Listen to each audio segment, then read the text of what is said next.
Assalamualaikum warahmatullahi wabarakatuh. Pada kesempatan kali ini, saya akan mencoba menyampaikan tentang perbedaan perjanjian kerja, peraturan perusahaan, dan perjanjian kerja bersama, di mana masih banyak yang sulit membedakan apa sebenarnya perbedaan di antara tiga sumber hukum ketenagakerjaan ini. Pertama, kita akan mencoba untuk membahas bersama-sama mengkaji apa sebenarnya perjanjian kerja, kemudian mengkaji apa perbedaan antara peraturan perusahaan dan perjanjian kerja bersama. Karena sering dalam praktiknya terjadi kerancuan pemahaman terkait tiga hal sebagai dasar dalam pelaksanaan hukum ketenagakerjaan di lapangan. Perjanjian kerja. Sebagaimana kita ketahui bahwasanya ketika kita mempelajari ilmu hukum ketenagakerjaan, maka di sini kita berbicara hubungan atau relasi antara pemberi kerja dengan pekerja dalam sektor swasta tentunya. Jadi di sini kita tidak berbicara negara, tapi di sini kita berbicara pemberi kerja dari sektor swasta dan pekerja. Maka di sini lahir sebuah hubungan kerja. Hubungan kerja antara pemberi kerja dengan pekerja ini didasarkan pada sebuah perjanjian kerja. Inilah hal pertama yang akan kita bahas, yaitu perjanjian kerja, yang mendasari lahirnya sebuah hubungan kerja antara pemberi kerja dan pekerja tadi. Dan perjanjian kerja ini memiliki unsur-unsur, yaitu yang pertama ada pekerjaan, kemudian ada upah atau gaji, dan yang ketiga ada perintah. Seiring berjalannya waktu, ada tambahan unsur yang disebutkan namun tidak masuk dalam peraturan perundang-undangan, yaitu masalah waktu. Karena dengan elemen waktu ini atau unsur waktu ini, pengklasifikasian perjanjian kerja itu dapat terlihat. Karena memang perjanjian kerja ini dibedakan menjadi dua, yaitu perjanjian kerja waktu tertentu dan perjanjian kerja waktu tidak tertentu. Dan keduanya ini dapat dilihat dari waktu yang disebutkan secara eksplisit dalam sebuah perjanjian kerja.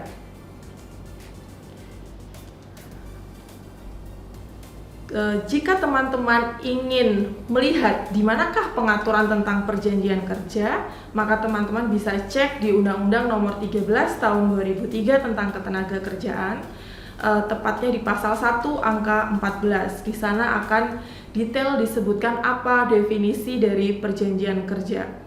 Dan hal yang sangat penting yang teman-teman harus ketahui bahwasanya perjanjian kerja memiliki dua pihak.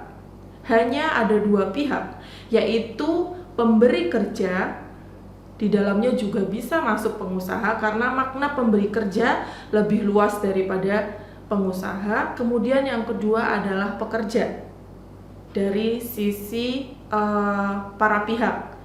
Kemudian selanjutnya yang tidak kalah penting yang harus dipahami bahwasanya perjanjian kerja ini sifatnya individual.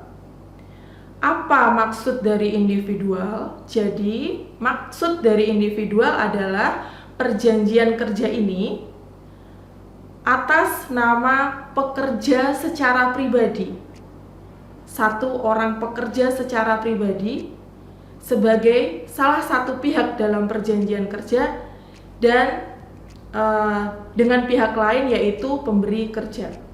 Jadi dalam satu perjanjian kerja itu hanya memuat satu pekerja saja. Jadi kita andaikan di satu perusahaan itu memiliki 300 orang pekerja, maka otomatis idealnya ada 300 perjanjian kerja yang ada di perusahaan tersebut. Dan tentunya perjanjian kerja ini harus dicatatkan ke Dinas Ketenagakerjaan atau Dinas Tenaga Kerja masing-masing kabupaten atau kota tempat perusahaan itu berada atau domisili dari perusahaan tersebut. Lalu selanjutnya, apa saja syarat material dari pembuatan sebuah perjanjian kerja? Syarat material pembuatan sebuah perjanjian kerja ini merupakan adopsi dari syarat sahnya perjanjian yang ada di pasal 1320 Burgerlijk Wetboek atau Kitab Undang-Undang Hukum Perdata. Kalau kita baca sekilas tentang syarat material perjanjian kerja, kita pasti akan ingat dengan pasal 1320 BW tersebut. Pertama, sama-sama memiliki syarat adanya kata sepakat atau kesepakatan. Kemudian yang kedua, cakap atau kecakapan. Yang ketiga, ada pekerjaan. Syarat ketiga ini, jika kita melihat pada pasal 1320 BW, merupakan objek tertentu. Kemudian yang terakhir, pekerjaan yang diperjanjikan dalam suatu perjanjian kerja itu tidak bertentangan dengan undang-undang, kesusilaan, dan ketertiban umum. Maka ini akan mengacu pada syarat sah sebuah perjanjian sebagaimana termuat dalam pasal 1320 BW sebagai kausa yang halal. Jadi memang syarat material dari perjanjian kerja ini merujuk pada syarat sah perjanjian dari Burgerlijk Wetboek tadi. Di sini yang perlu teman-teman juga hati-hati bahwasanya banyak beredar di masyarakat pertanyaan, jadi sebenarnya perjanjian kerja itu boleh tidak tertuliskah atau memang harus tertulis seperti itu? Jadi intinya perjanjian kerja apapun jenisnya harus selalu ada hitam di atas putih.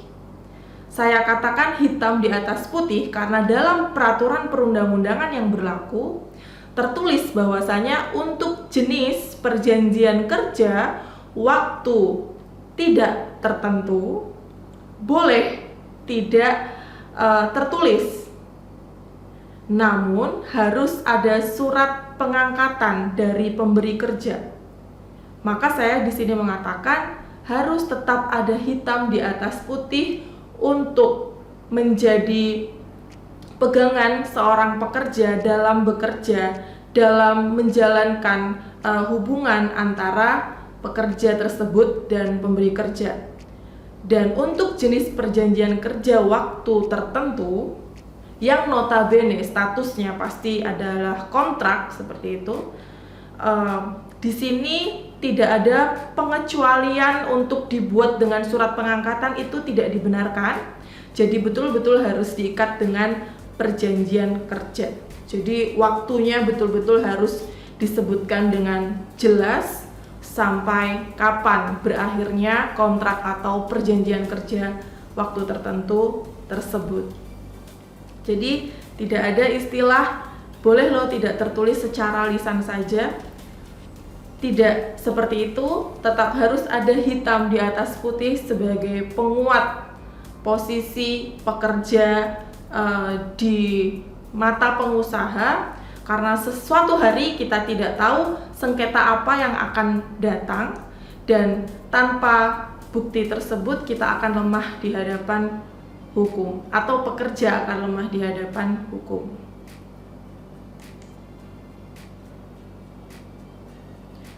Selanjutnya tentang peraturan perusahaan. Jadi memang banyak yang bertanya-tanya apa itu bedanya perjanjian kerja, apa peraturan perusahaan, dan apa perjanjian kerja bersama. Peraturan perusahaan, kalau teman-teman membaca definisi yang termuat dalam Undang-Undang Ketenagakerjaan Nomor 13 Tahun 2003, tepatnya di pasal 1 angka 20, di situ disebutkan bahwa peraturan perusahaan adalah peraturan yang dibuat secara tertulis oleh pengusaha yang memuat syarat-syarat kerja dan tata tertib perusahaan. sangat jelas dalam definisi tersebut bahwa hanya ada satu pihak yang bisa membuat peraturan perusahaan, yaitu pengusaha atau pemberi kerja.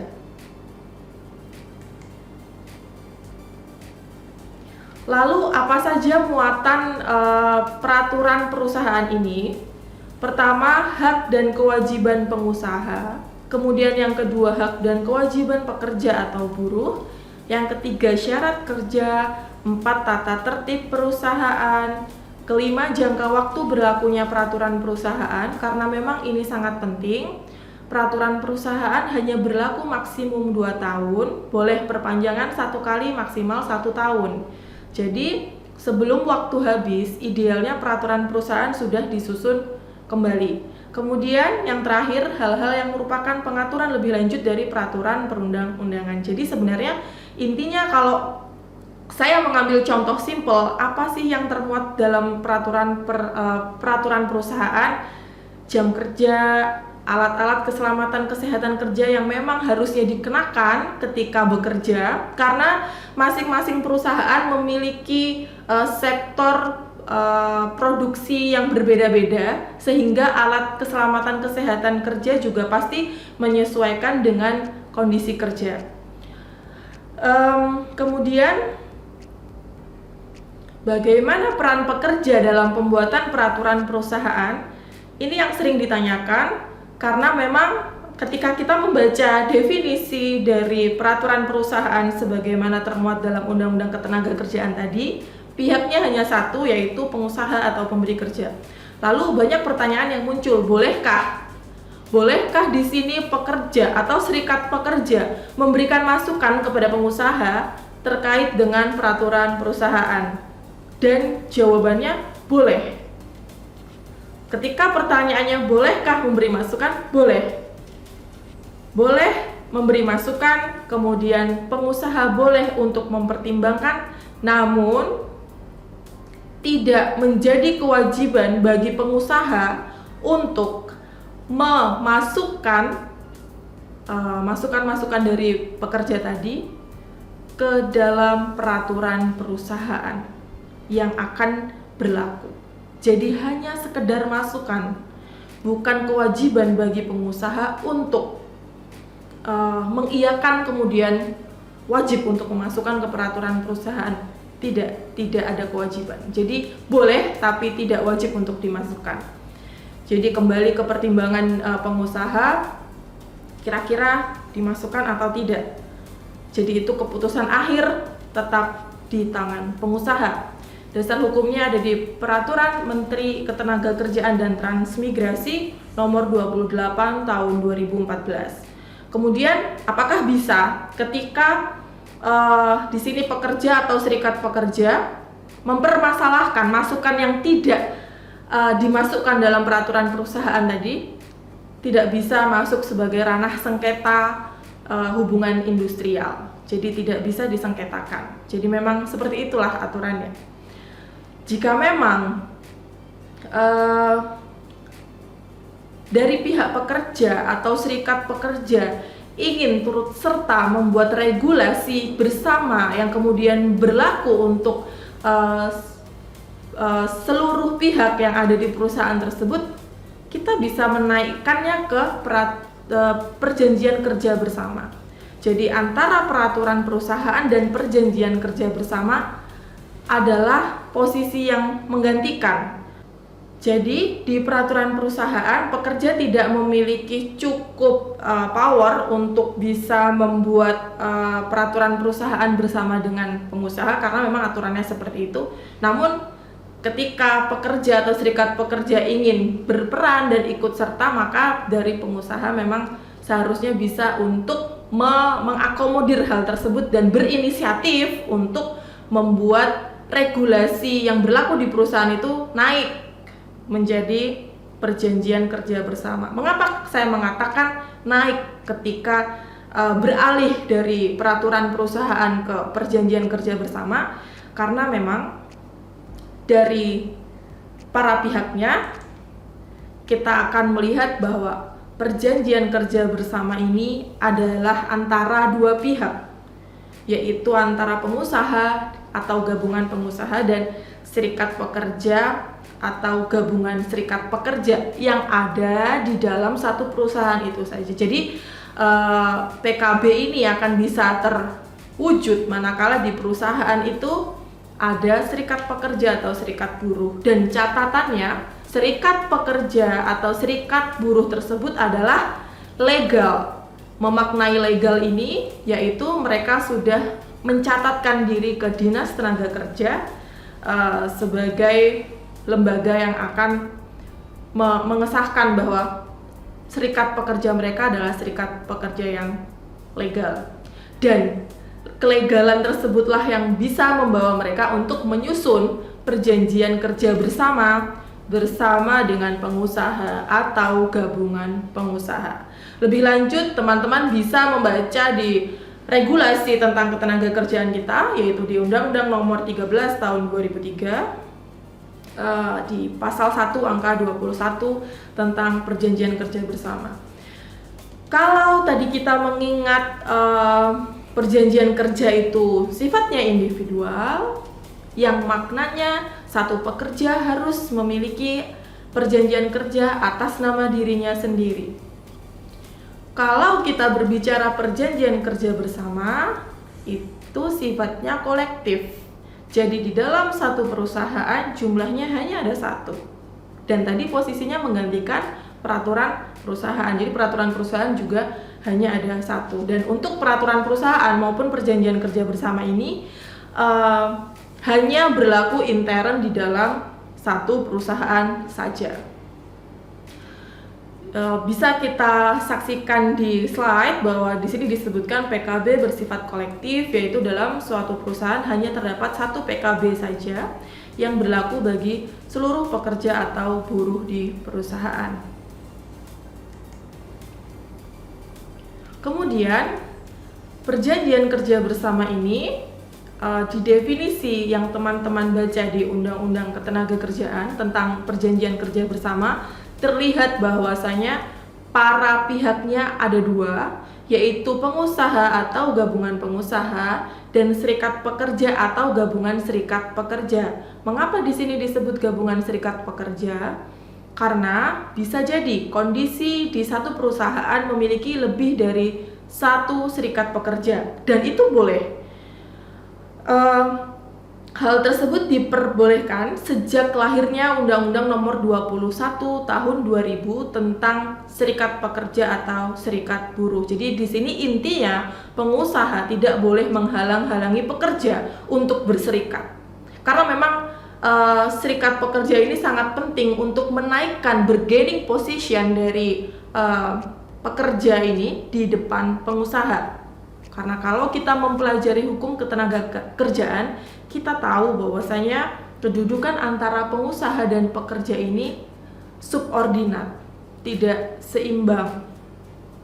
Jadi perlu ada serikat pekerja yang setidaknya bisa menampung aspirasi, kemudian bisa menyejahterakan keluarga, karena aspirasi tadi disampaikan ke pengusaha, kemudian sampai di pengusaha mengambil sebuah kebijakan yang bisa memberikan kesejahteraan bagi keluarga pekerja maupun pekerja itu sendiri.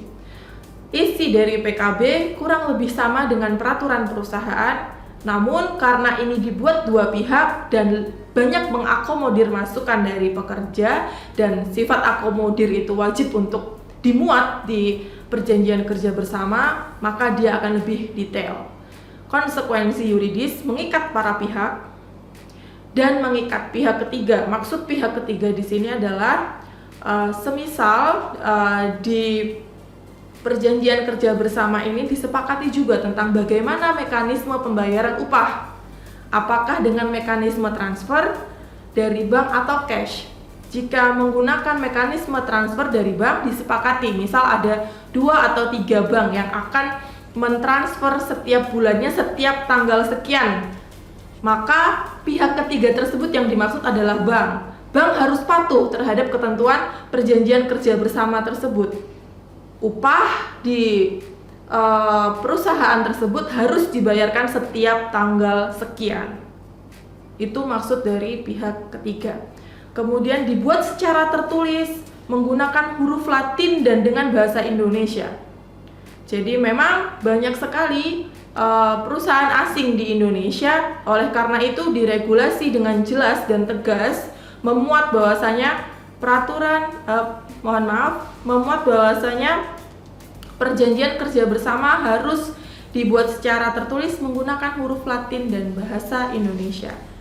Boleh tidak dengan bahasa asing? Boleh, tapi harus diterjemahkan oleh penerjemah di bawah sumpah. Jadi posisinya biasanya akan ada satu halaman perjanjian kerja bersama atau sekian halaman, dan akan di-split menjadi dua, sisi kanan bahasa Indonesia, sisi kiri bahasa asing. Itu diperbolehkan, namun sekali lagi penerjemahnya harus berada di bawah sumpah. Baik, itu yang dapat saya sampaikan terkait perbedaan antara perjanjian kerja bersama dan peraturan perusahaan pada kesempatan kali ini. Insya Allah kita akan bertemu di materi-materi selanjutnya. Terima kasih. Wassalamualaikum warahmatullahi wabarakatuh.